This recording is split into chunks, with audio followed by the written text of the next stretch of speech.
Emma Rodero, ¿es la voz lo más importante que tenemos las personas para comunicarnos? Bueno, yo no diría tanto, pero sí que es un elemento sustancial porque al final el sonido de nuestra voz tiene un impacto directo en quien tenemos delante, en cómo piensa o lo que piensa de nosotros, en lo que siente al final mientras estamos comunicando, en cómo nos recuerda también. Y eso al final va a influir mucho en la percepción, es decir, va a determinar cuál es la percepción, si positiva o negativa, que tiene de nosotros. Así que yo no diría que es lo más importante porque al final somos un conjunto de elementos y la comunicación no verbal, digamos que es mucho más que la voz, ¿no? Pero yo creo que tiene una influencia decisiva. Estamos hablando con Emma Rodero hoy en el podcast, en este episodio 6. Emma, muchísimas gracias por estar con nosotros. Y le tengo que contar a la gente que estoy un poco nervioso hoy. Es el episodio que más nervioso estoy, lo tengo que decir. Voy a intentar que mi comunicación no Pero verbal... no, ¿por qué?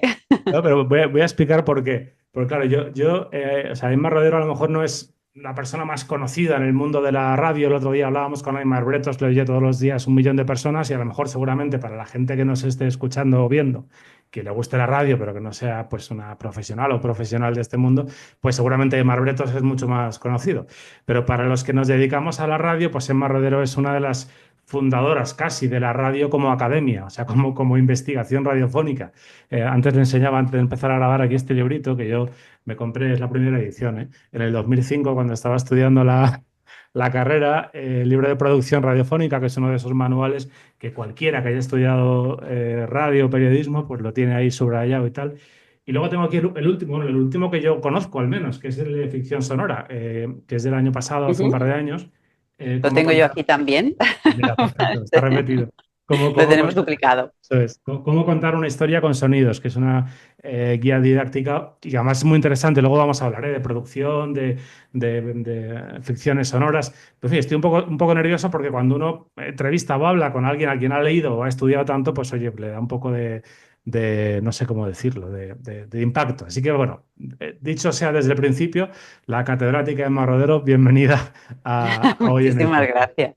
Pero yo Eh, tengo que decirte una cosa, sí. Guillermo, que es un placer realmente que alguien te entreviste cuando te ha leído y cuando sabe lo que trabajas, lo que estudias, lo que investigas, porque no sabes cuántas veces pues, te hacen entrevistas o hablan contigo y no tienen realmente mucha idea de ni siquiera de quién eres, ¿no?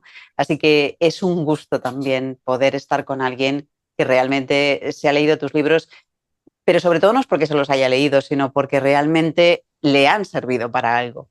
Pues te aseguro que sí, te aseguro que sí. Oye, déjame empezar porque yo lo que más me llamó la atención, o lo que siempre más me ha llamado la atención de tu labor académica o como investigadora, ahora vamos a hablar de la voz y de muchas cosas, ¿no? Pero es el concepto este de creatividad radiofónica, sobre el que has escrito también mucho. Una cosa que yo comento muchísimo en clase con los alumnos de radio en el grado en periodismo, que siempre me dicen que ellos les pilla un poco que los informativos clásicos de las radios, los de las 2 de la tarde, es que me aburro, es que un señor dando paso a cortes y a otros que están no sé dónde, muy lejos, y siempre les digo, bueno, entonces pensáis que no se puede ser creativo en un informativo de radio. Y esta es la pregunta que te hago. Se puede ser creativo haciendo hora 14, haciendo mediodía cope? Se puede aportar algo distinto? Bueno, yo creo que sí, yo creo que la creatividad está en todos los sitios, es decir, se puede aplicar a cualquier ámbito y en este caso se puede aplicar a los informativos radiofónicos. No sé muy bien si a Hora 14 o a informativos COPE, porque ahí estamos muy desligados, es decir, yo entiendo perfectamente a tus alumnos, como entiendo a los míos, como yo también los tengo, porque ese lenguaje les suena chino directamente, es un lenguaje que ellos no hablan, eso les suena antiguo y insisto, no va con ellos, no lo van a escuchar, es decir, es muy difícil que ese tipo de hacer información les atraiga. Pero estoy muy segura de que ellos ven algunos vídeos en TikTok a través de los cuales se informan. Vamos a poner una información que a lo mejor no es una noticia como tal, una noticia internacional, una noticia económica, pero son otras muchas cosas que a ellos les afectan directamente y que ven vídeos en TikTok. ¿Existen otras maneras de hacer información? Por supuesto que sí.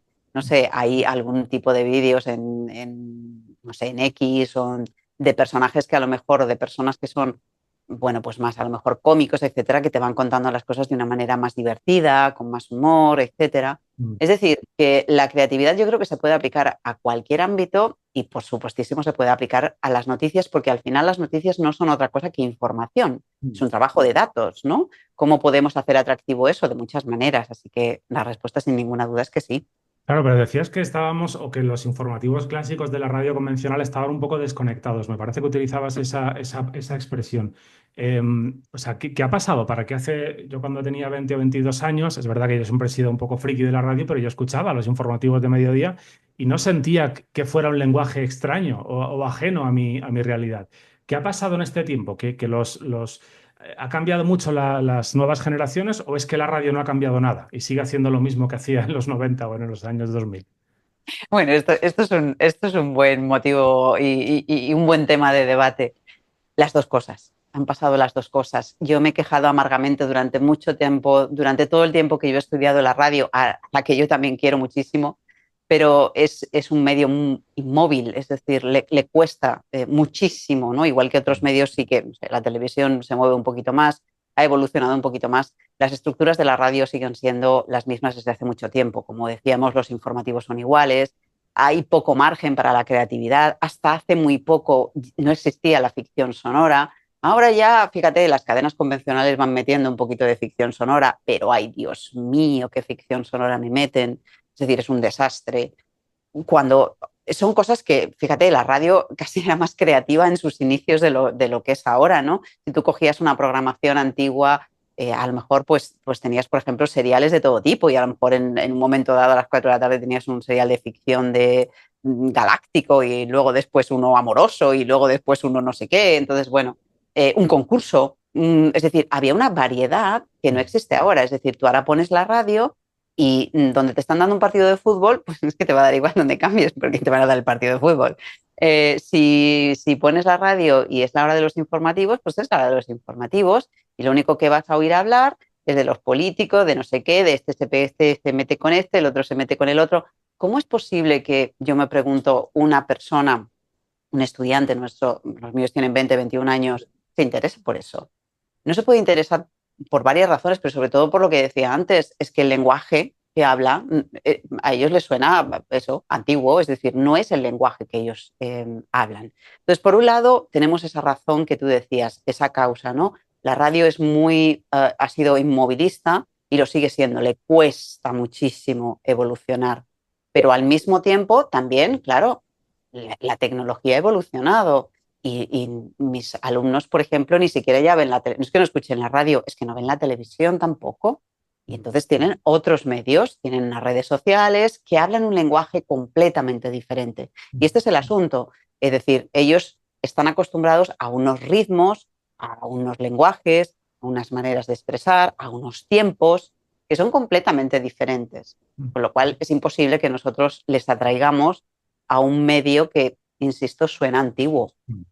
¿No tienes la sensación de que hay, tanto en la universidad como en la investigación, como desde luego en la radio, en el periodismo, hay una cierta tendencia a mirar con condescendencia a los más jóvenes, ¿no? Es decir, "Buah, es que estos chicos no leen, es que no nos escuchan, es que están todo el día con las redes, con el TikTok, y como que nos quedamos un poco en el fondo con ese miedo nosotros a cambiar, a reconocer que a lo mejor estamos haciendo algo mal, ¿no? No sé si tienes la sensación de que estamos un poco en una especie de búnker, ¿no? Y que miramos a las nuevas generaciones como con un cierto desprecio. Bueno, yo no diría tanto como desprecio, pero sí que digamos que estamos en ese, o están quienes se dedican a la radio, yo ya investigo poco sobre ello, pero sí que hemos hecho algunos estudios últimamente. A ver, sí que están en ese búnker, pero yo creo que lo más importante es, vale, a ver, mis alumnos no escuchan la radio, pero sí escuchan podcast. Entonces, tú me puedes decir qué diferencia hay muchas veces entre un podcast y, vamos a poner un podcast de entrevistas y un podcast, yo ahora, por ejemplo, vengo de una entrevista de un podcast, ¿no? Entre un podcast de entrevista y un podcast que tú escuchas en la radio, desde el punto de vista del oyente, cuando tú lo estás escuchando en tu casa, es lo mismo, ¿no? Mm. Estás escuchando a dos personas en una conversación. Por tanto, quizá los jóvenes no escuchan la radio como tal también muchas veces porque, bueno, sobre todo porque no tienen programas atractivos, no tienen temas atractivos que se traten, no tienen programas atractivos, no se utiliza un lenguaje creativo, etcétera, etcétera. Es como mundo ajeno a ellos, ¿no? Pero si la radio consiguiera eso, de la misma manera que se atrae con el podcast, ¿por qué no iba a atraer? Es decir, realmente cuando yo tengo muchos alumnos que están enganchados a muchos podcasts de entrevistas de no sé qué, de yo qué sé, de psicología o de millones de temas, ¿no? Y O entrevistas que de, duran además 2 horas o tres, que eso es increíble, ¿no? Dices, exacto, mantiene la que atención tres después horas. se cortan en reels y después te vas viendo el reel, ¿no? Y a lo mejor hay muchos que solo ven Mm. los reels. Bueno, pues ven esas estructuras cortitas, etcétera. Pero sí que están, es decir, están ahí. No es que ellos hayan dejado por completo de ver la tele. En YouTube están también, ¿no? Es decir, que no vean la tele no significa que no consuman productos audiovisuales o productos sonoros. Yo tengo muchos alumnos también que escuchan audiolibros. Bueno, los audiolibros al final son un formato sonoro, ¿no? A través del cual yo puedo acceder a una información que puede ser pues, en un formato de no ficción, una información la que sea, o que puede ser un formato de ficción como la literatura. Es decir, no es que el sonido, yo siempre diferencio entre la radio y el sonido, y por eso el libro se llama ficción sonora y no ficción radiofónica, y por eso yo cambié todas mis asignaturas de radio y le puse el apellido sonoro, porque siempre defiendo que el estudiante y el joven sí que está interesado por el sonido. De hecho, hicimos una investigación y el resultado fue bastante interesante. El 95% de los estudiantes, hicimos en México y en España, decían que el sonido formaba una parte importante de su vida, porque están enganchados a unos auriculares todo el día. Entonces, al móvil, evidentemente, viendo vídeos de YouTube o viendo Reels o viendo Instagram o lo que sea, o el TikTok, pero también están enganchados a los auriculares escuchando podcasts, Mm. escuchando libros, escuchando música. Quizá Entonces, Sí, no, el perdona problema que lo te tiene la radio. interrumpe. Te iba a decir que quizá la clave será que tanto en la radio como en el podcast, que no olvidemos que la hacemos para alguien. Y esto me recordaba, repasando el libro este del que te hablaba antes, me encontraba con una frase que tenía subrayada desde hace 25 años. Y que digo, claro, Fíjate. ya entiendo por qué la subrayé. Es decir, que no es tuya, es de quien hizo el prólogo del libro, de José Ramón Pousa, que dice, la radio habla desde la intimidad a un ser humano, a una persona viva que está al otro lado del aparato. Por eso la esencia de la radio es el ser humano. Es que esto a mí me parece muy importante, porque a veces yo, todos estos años que he estado en COPE, y he hablado con los chicos jóvenes que entraban y les decía, no olvidéis nunca que le estamos hablando a alguien, que no estamos en el estudio escuchándonos a nosotros mismos, ¿no? Ahora que vamos a hablar de la voz, ¿no? Estas personas que les encanta escucharse, ¿no? Y que están ahí como regodeándose en esa gravedad, ¿no? Y esa cosa que no, que estamos haciendo radio para alguien, ¿no? No sé si crees que con el podcast estamos empezando a recuperar esa sensación, ¿no? De que es para alguien. No, no diría tanto que es para alguien como el problema de la radio o de quienes hacen radio ahora es que no se cuestionan lo que ya se hace. Es Mm. decir, yo entro a trabajar en la radio y ¿qué hago? Lo mismo que hace todo el mundo. Es decir, me pongo a hacer un programa y ¿qué voy a hacer? Lo mismo que hace todo el mundo. Es decir, cambiaré el tema, pero las estructuras son las mismas y el lenguaje es el mismo. Si yo tengo que hacer un informativo y entro a trabajar en informativos, yo que he hecho informativos para dar y tomar en mi vida, ¿no? Si yo entrara a trabajar de nuevo, yo hacía la hora 14, la hora 25, hacía los boletines de la SER, ¿no? En su tiempo, ¿qué haría? Lo mismo, porque los boletos de la SER son exactamente los mismos que hace 25 años cuando yo los hacía. Iguales, es que no ha cambiado nada. O sea, yo podría empezar ahora mismo, son las 6 de la tarde, las 5 en Canarias, y bla, bla, bla, bla, bla, bla, bla, bla, bla, y no habría cambiado nada. Mm. Entonces, ese es el problema. No Mm. tanto que las personas, porque yo no creo que Aimar Bretos o quien sea, por mencionar a Mm. una persona, no piense en que tiene una audiencia a la que hablarle. No lo creo. Yo creo que sí lo piensa. El problema está en que siguen las mismas estructuras porque están asentadas, son sólidas, nadie las va a cambiar. Nadie se cuestiona cambiar esa manera de, esa estructura, por ejemplo, esa programación de la radio, que es inalterable tampoco. No, a las horas en punto son las señales horarias, a tal hora es el informativo, a tal hora es que, y en todas las cadenas es que te da igual. Yo, por ejemplo, que me gusta el fútbol, yo tengo que apagar la radio, pero bueno, ya es que la apago muchas veces porque no encuentro una oferta. ¿Y qué hago? Me voy al podcast, porque en el podcast sí puedo escoger lo que yo quiero escuchar. Esta es Mm. la diferencia, ¿no? Y sí que hay una diferencia en formatos, en maneras, en temas, ¿no? Mm. Entonces, Sí, bueno, sí. yo creo que no es todo negativo, Mm. para nada. Para En, la radio un poco sí, pero para el podcast no. en los últimos años que estás investigando mucho sobre, sobre la voz, sobre de qué manera comunican nuestras diferentes voces, de esas, de la intensidad, del tono, del timbre, de la duración, que son las cuatro. Bueno, tienes ahí, te veo ahí detrás, ¿no? Y las tenemos para que no se nos La olviden. caja. Eso es. Es curioso porque la voz es algo que todos tenemos, pero de la que casi nadie sabe nada. Exacto, exacto. Pero fíjate, yo esta mañana hablaba de eso y me di cuenta de una cosa porque, por la experiencia, ¿no? La voz es el gran misterio, siempre lo digo. La voz es es curioso porque es algo, es un elemento súper cotidiano que siempre nos pasa inadvertido porque yo abro la boca y hablo y ya está, y está ahí, está ahí, está ahí, está ahí siempre. Pero es un misterio, yo no sé lo que hago con ella. Mm. No me importa demasiado hasta que la pierdo. El día que la pierdo y tengo problemas de voz, estoy disfórica y no puedo hablar, y Dios mío de mi vida, y ahora tengo que dar una conferencia. Ese es el momento en el que, adiós, muy buenas, digo, ¿dónde está mi voz? ¿Qué ha pasado? ¿Ahora qué hago? ¿No? Ese es el momento en que nos preocupamos. Pero fíjate, de lo que te quería hablar es, yo me he dado cuenta esta mañana, lo expresaba en voz alta esta mañana por primera vez porque pensaba, pero la gente sí que es consciente de la relevancia que tiene su voz cuando habla. Y te digo por qué. Porque hay muchísima gente que viene a mí para ayudarle a mejorar su voz, ¿no? Y vienen porque saben que tienen un problema de comunicación con su voz. Es decir, ellos sí son conscientes de esa influencia porque se dan cuenta que tienen un problema y que la voz no está funcionando al máximo, digamos, o tiene problemas en el trabajo, o tiene problemas con su jefe, o tiene problemas con... Es decir, que sí se detecta que hay un problema y que la echo mucho de menos cuando se va. Pero desde luego no tengo ni idea. El resto del tiempo es como, ahí está, pero no Hay sé de una qué gran va. conexión, y esto los que nos hemos dedicado a la radio toda la vida lo sabemos, aunque no, tampoco hablamos mucho de ello, pero la voz suele ser un buen termómetro de nuestro estado emocional, o sea, de cómo estamos, de si estamos nerviosos, por ejemplo, ¿no? Ese tembleque que te entra, ¿no?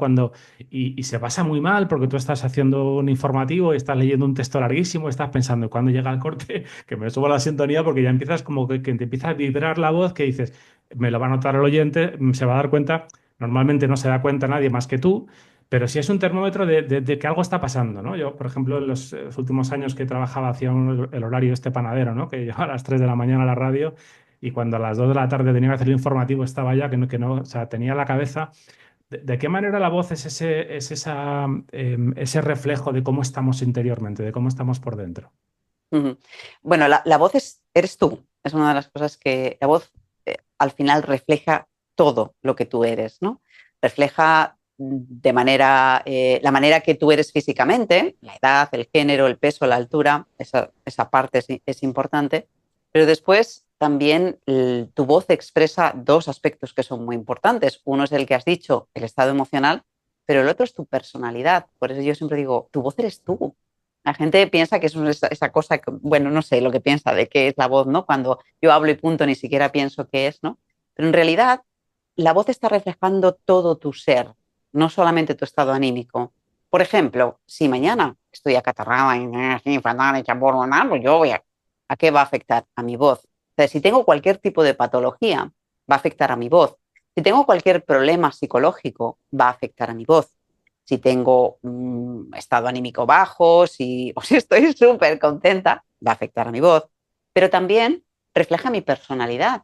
Eso es muy importante. Es decir, como yo soy, al final se refleja en cómo yo estoy configurando ese sonido de mi voz. Así que fíjate todo lo que al final es. Tu Y de voz esos, eres tú al final. de esos cuatro ingredientes de los que hablábamos ahora, intensidad, tono, timbre y cantidad, ¿cuál es aquel en el que más se puede trabajar para mejorar la voz de una persona? ¿Cuál es el en el que más, sobre el que más dominio tenemos? Bueno, pues yo te diría que es a ver, yo te diría por los estudios que hemos hecho y por más que en otros países. A ver, las cuatro cualidades, tanto la intensidad como el tono, como el timbre, como la duración, son importantes porque cada una juega un papel diferente.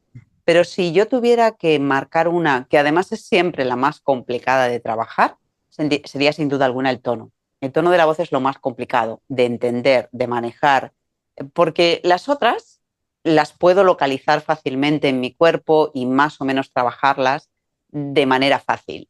El tono no, porque el tono al final depende de la vibración de las cuerdas vocales. Yo las cuerdas no las veo, no sé dónde están, no sé qué hacen, no sé cómo subo para arriba, no sé cómo bajo para abajo. Entonces, manejar ese mecanismo es relativamente difícil. Pero además los estudios dicen que el tono de la voz es la cualidad, digamos, que tiene más peso en la percepción de la voz, ¿no? Al final, en lo que una persona está deduciendo, ¿no? De ti a través de tu voz.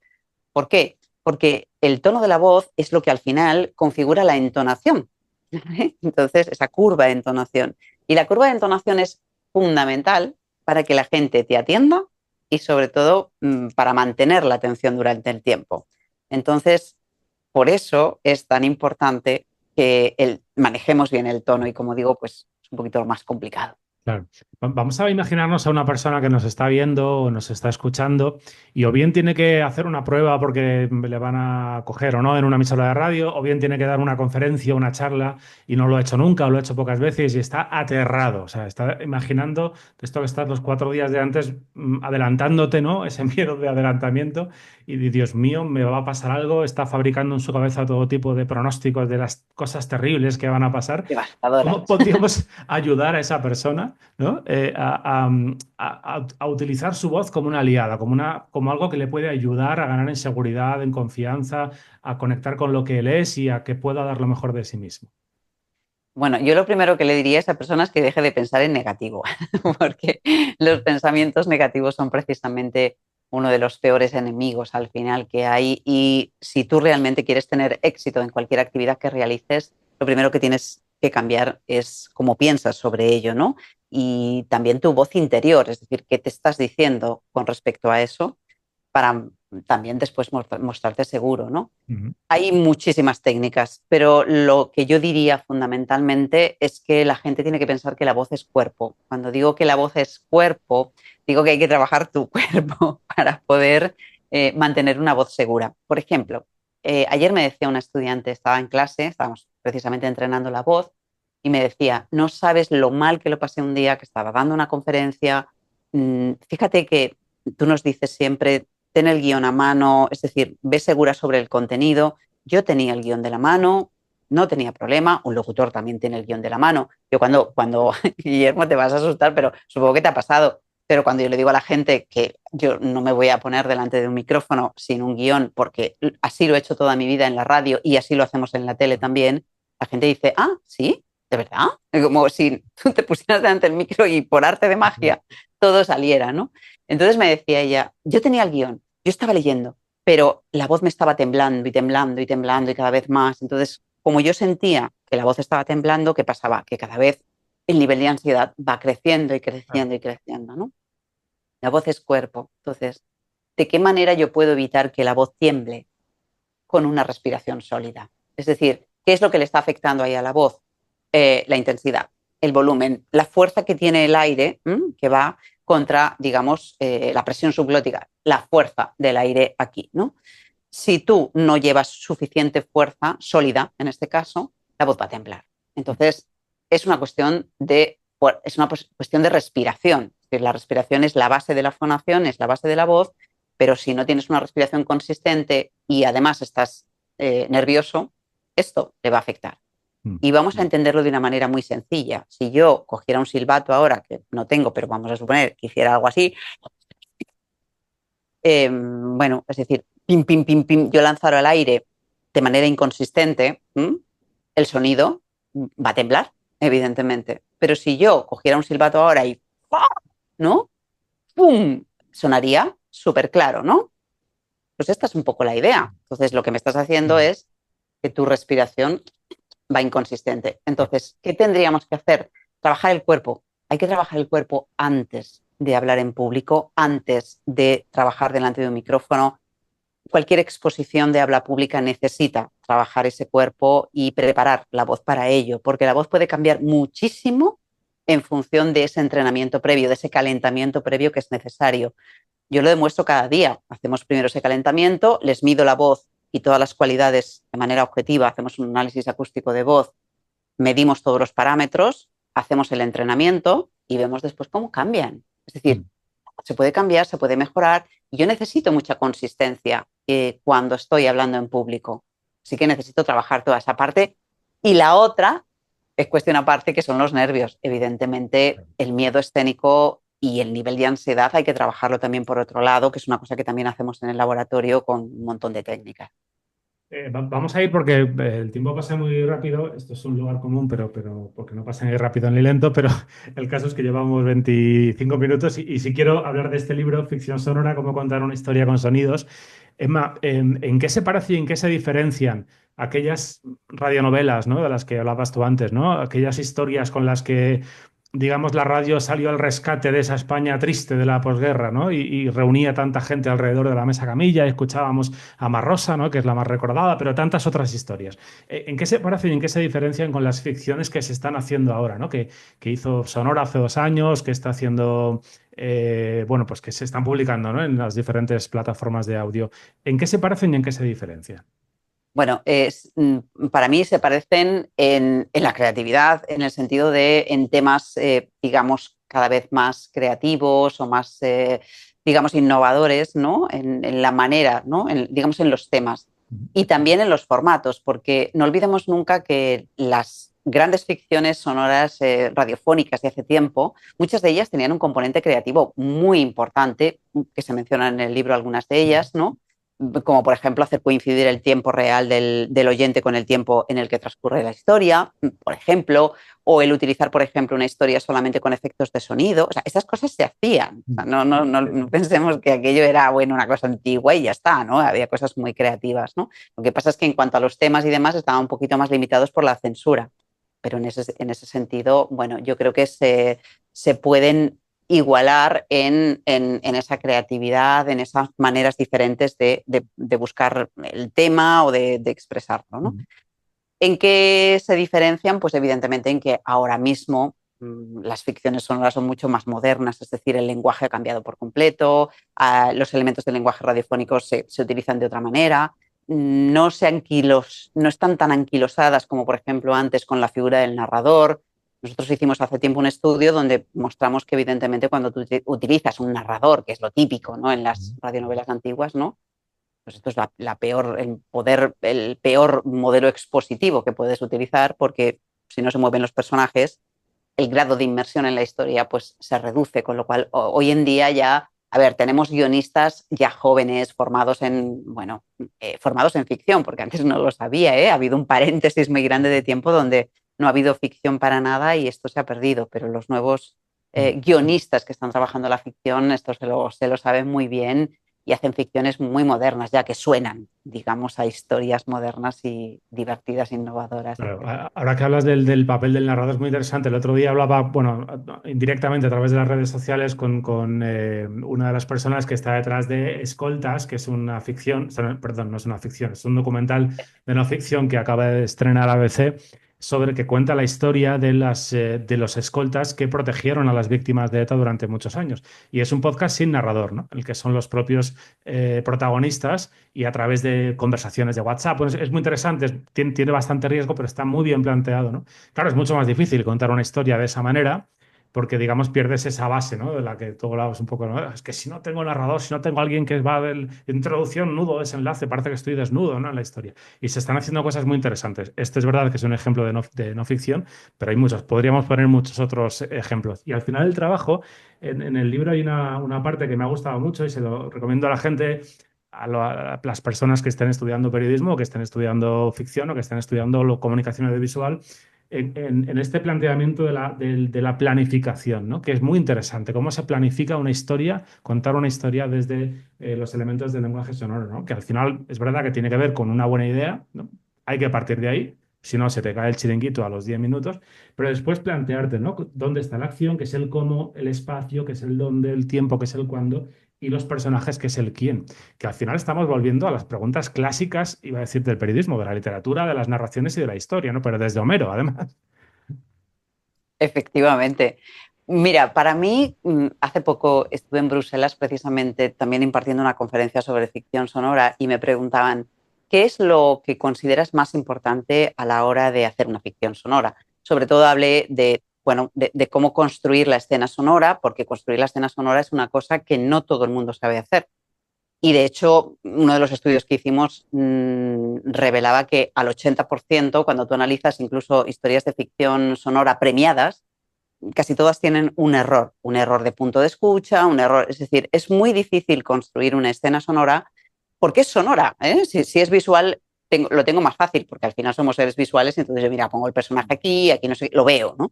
El problema es cuando no lo ves. Entonces, para mí, ¿qué es lo más difícil? Fíjate, por supuesto construir esa escena sonora, pero lo más difícil es escribir para el oído. Es decir, no todo el mundo, como digo, el otro día estaba en un departamento de literatura y claro, ahí nos pegamos un poquito, porque claro, es que no me vale una literatura, no me vale una comunicación escrita, no me valen las reglas del lenguaje escrito cuando yo voy a hacer una ficción sonora. Tengo que pensar en sonidos y pensar en sonidos implica muchas cosas. Implica tener claro esa escena sonora y cómo se mueven los personajes, es decir, cómo genero la perspectiva, cómo identifico el escenario, cómo después utilizo reverberaciones o planos sonoros. Hemos hecho una investigación que está publicada en una revista internacional, donde precisamente se pone de manifiesto el poder que tienen los planos sonoros y las reverberaciones para identificar el espacio. El grado de inmersión de una persona en la historia se produce fundamentalmente con esos elementos, ¿no? Entonces, eso y después la historia binaural, que por supuesto el sonido binaural fue lo que más inmersión creó. Pero desde el punto de vista del punto cero, ¿cómo escribir esa historia? Teniendo en cuenta el lenguaje y los elementos que después para que eso después sonoramente funcione, eso es complicado. Sí. Y podríamos poner muchísimos ejemplos. Estoy recordando una escena de un episodio de la segunda temporada de Guerra 3, por ejemplo, espectacular. Esta ficción de Podium que genera una especie de batalla ahí con Corea del Norte, muy, muy entretenida. Y no recuerdo qué episodio es, pero yo creo, no sé si compartes conmigo esta opinión, que en España se están empezando a hacer productos de una enorme profesionalidad y con una complejidad en el juego de esos planos sonoros de los que tú hablas, en cómo se generan esas distancias, ¿no? Esas perspectivas. Se están empezando a hacer cosas de muy alto nivel. No sé si compartes esta apreciación. Por supuestísimo que sí la comparto y me alegro muchísimo. Fíjate, yo cuando daba narrativa radiofónica y ficción radiofónica en la universidad, no tenía ejemplos para poner. Siempre utilicé en mis clases ejemplos del cine, porque no tenía manera de encontrar ejemplos de radionovelas antiguas, pero claro, ahí estabas muy limitada, porque muchas, claro, ya ni existen, pero y las pocas, pues muchas tenían estructuras un poquito ya antiguas, ¿no? Yo utilizaba el cine. Ahora ya no doy ficción radiofónica o sonora, pero para mí bueno, sería el paraíso, porque tienes un montón de ejemplos. ¿Por qué? Porque es lo que he dicho antes, porque esta nueva generación de guionistas sí que están formados en ficción y en narrativa radiofónica. Han llegado ya con esa formación, se han leído los libros, han ido a las asignaturas, etcétera, y sí que tienen esa formación y ahí se ve una gran diferencia. Mm. La última pregunta del podcast, Emma, te voy a dejar que la hagas tú. Esto es un clásico de la radio de toda la vida, no estamos inventando nada. Pero, ¿qué le preguntarías al invitado del episodio siguiente? Sin saber quién es, porque yo tampoco lo sé, ¿eh? O sea, tienes que pensar una pregunta así, mundo radio, audio digital, podcast, narrativa, voz, lo que quieras, ¿no? Pero ¿qué preguntarías o qué le preguntarías al siguiente invitado? ¿Cuál sería el secreto de comunicación, el secreto, digamos, de comunicación efectiva que aplicaría si tuviera que conseguir hacer una comunicación por radio que sea inspiradora? Es decir, con su voz, ¿qué haría para conseguir que esa comunicación sea inspiradora y motive a la persona que está al otro lado del receptor? Pues buenísima pregunta. Catedrática Emma Rodero, muchísimas gracias por estar en hoy en el podcast. Gracias. 1 millón de gracias a ti, Guillermo.